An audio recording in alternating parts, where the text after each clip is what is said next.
Pulleys. It was used to move the loaded coal cars as they came off the shaft up ahead of us, up into that staging area where we all just were, so they could form those strings of cars to take outside.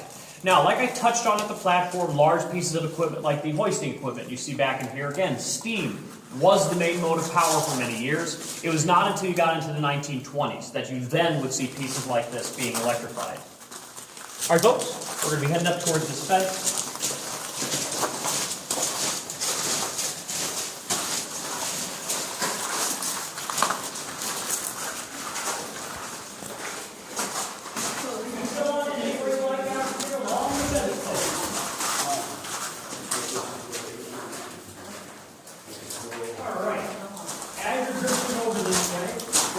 What we are looking at right ahead of us is something we are very proud of at number 9. This is our shaft. We have the only one you can still see here in the anthracite region today, at least on a tour mine.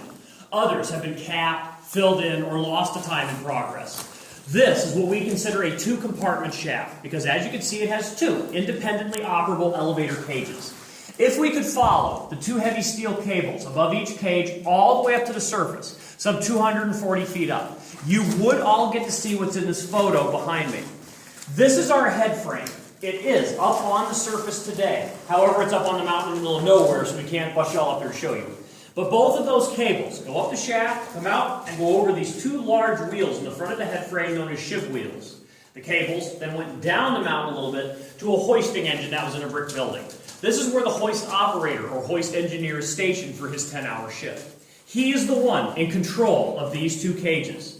Now, the way the operator knows where the cages are in relation to the different levels of the mine are, if any of you have ever been in an older building and you have seen on top of the elevator door the needle that would move to show you what floor you're on, his hoist actually has a similar setup, except his dial is round. It looks like a clock face with two hands, one hand for each cage.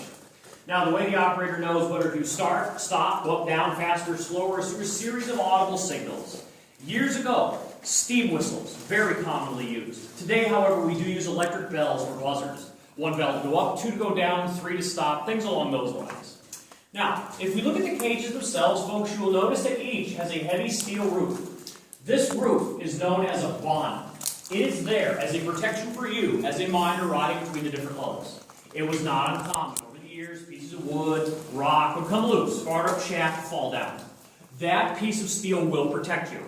Now, if you look under each of the bonnets, you will see that there are handles hanging. They are there, of course, for you to hold on to as you ride to your place of work. Now, folks, these particular cages do not have gates or doors to keep you from falling off. It is simply the floor you stand on and the handle you hold on to ride to your place of work. Now, folks, this shaft was driven down to a depth of 900 feet. It was completed in the year 1900 and immediately put into service. This mine originally had 4 levels. We are, of course, standing on level 1 right now. The levels are offset 200 feet from each other. So level 2 is 200 feet below us, 3 is 200 feet below that, and 4 is 200 feet below that at the bottom.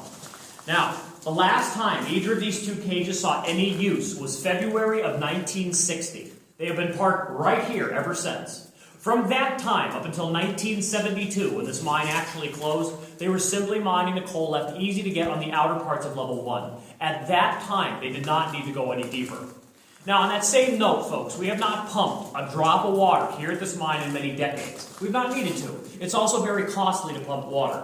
We have allowed groundwater to fill in the lower levels of this mine up to its natural drainage level. You can think of this as the level where the water will not rise or fall dramatically anymore. That level today is 250 feet below where we're standing right now. So that means at level 2, at 200 feet below us, is the only other dry, still accessible level. Levels 3 and 4 are inundated with water today. Now, if we look around the shaft, folks, you'll notice there's some small rooms. One up here to our left, and one immediately to our right. For the most part, these small rooms are maintenance shops. All maintenance was performed right here underground at the mine if it was all possible. It was simply more economical.